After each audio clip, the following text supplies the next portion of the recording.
During the 18th century, the slave trade transported about 6 million Africans. Slaves were most economical on large farms where labor-intensive cash crops such as tobacco could be grown. But by the end of the American Revolution, slavery had proven unprofitable in the North and was dying out. Even in the South, it was becoming less useful to farmers because tobacco prices began to drop. But when Eli Whitney invented the cotton gin in 1793, cotton became king, replacing tobacco as the South's main cash crop, and slavery became profitable again, tying slavery to the region's economy. Perhaps the last glimpse most enslaved Africans heading to America had of their homeland was Bunce Island in Sierra Leone, typically the starting point for the Middle Passage voyage from Africa to the New World. The journey, lasting from 1 to 6 months, depending upon weather conditions, was horrifying, with vast numbers of human cargo dying along the way from disease and starvation. Conditions were abysmal, with male slaves usually chained in pairs to save space and stacked on shelves with no ventilation and no ability to move around. Slaves, often numbering 350 to 450 per slave vessel, were fed 1 meal per day unless food became scarce due to a lengthier voyage, at which time the crew took precedence. Women with children were considered less desirable, and if a woman gave birth on a ship, she ran the risk that her baby would be killed so she could be sold without the burden of a child. Punishment was rampant, constant beatings from whips and cat-o'-nine tails to ensure submission, and suicide among slaves was not uncommon. Many slaves believed that once they committed suicide, the waters would return their spirits and their souls back to Mother Africa. Once the enslaved Africans reached the shores of the Sea Islands and other East Coast destinations, they were sent to pestilence houses to be cleaned and treated for disease. It was here they were also fed better to fatten them up for auction. Potential buyers inspected this human cargo as one might inspect cattle or horses, with no concern for human dignity. Those families that hadn't yet been separated prior to the Middle Passage voyage were now torn apart, adding to the misery. And the process of bidding on human beings began in earnest, with typical prices paid in the thousands of dollars, the equivalent of tens of thousands in today's market.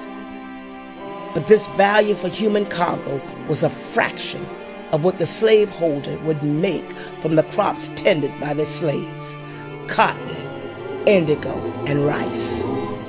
Why these Africans, one might ask? Because of the need for master cultivators originating from the rice coast of West Africa to work the plantations of South Carolina and beyond. Our expertise came at a higher price tag than others, and it is estimated that 75% of all African Americans can trace their ancestral roots to these shores. It was on these plantations where one could find indigo, long fiber Sea Island cotton, and rice, or as it was better known, Carolina gold, because back then it was worth its weight in gold. And we enslaved Africans in Beaufort County were on something called a task system, which meant when your daily tasks were done, you might have the rest of the day to tend to your own garden or do other things of your choosing. Not because of masters being nice, but because rice fields were breeding grounds for mosquitoes carrying malaria and yellow fever, diseases that were deadly to the white population, but not the Africans because of their genetic immunity. Inadvertently, that's why Gullah remained so strong and intact in this area, because we were able to maintain and retain many of our African roots. For male slaves, the day could be summed up as from no-see-um to no-see-um, meaning they would start work before they could see the sun and wouldn't stop until they couldn't see the sun again. The work, back-breaking, with many slaves forced to clear land and to tend fields, pastures, and gardens. Slave life for women was just as demanding as for the men. Women suffered mental and physical degradation and were routinely starved, whipped, and even raped, denied the most basic of rights. They worked as household servants, tended the vegetable gardens and domesticated animals, and did the laundry and cooking for the overseer and his family. They also helped clear the land and even worked as nursemaids, caring for and breastfeeding the very child who would someday grow up and become their master.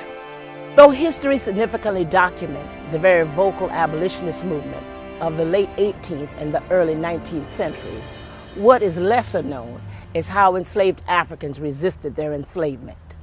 There are stories of destruction of property, sabotage, infanticide, and suicide, and certainly mass escape.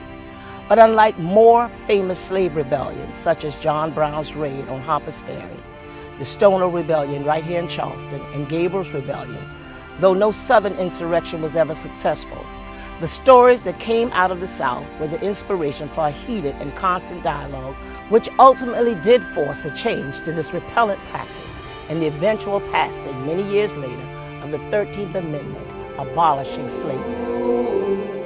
Harriet Tubman, Moses, the general, the most famous conductor of the Underground Railroad, a network of safe houses and abolitionists who helped enslaved Africans to escape to freedom. She was born a slave in Maryland. Prior to the Civil War, Harriet escaped from slavery in 1849 and guided about 360 to freedom, including her parents, Big Ben and Big Harriet.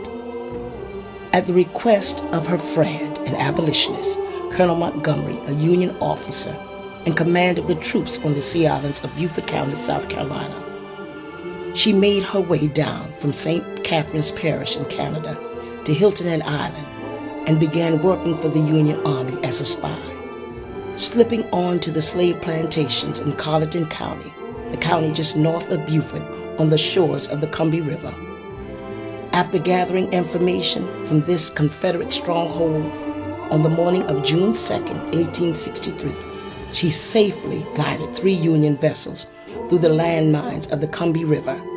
Not one drop of African or Union blood was lost. This was the first time in American history that a woman, black or white, ever led a military expedition. I'm standing near the remains of Fort Johnson, located on James Island, just across the harbor from downtown Charleston, on the very spot where on April 12, 1861, the first shot of the Civil War was fired on Fort Sumter. There are many reasons to question whether the Civil War was fought over slavery or for states' rights. But what is indisputable is that it was the deadliest war in American history, where more than 600,000 lost their lives, more than World Wars I and II combined. And when it was all over, the United States as we knew it then had become a much different place.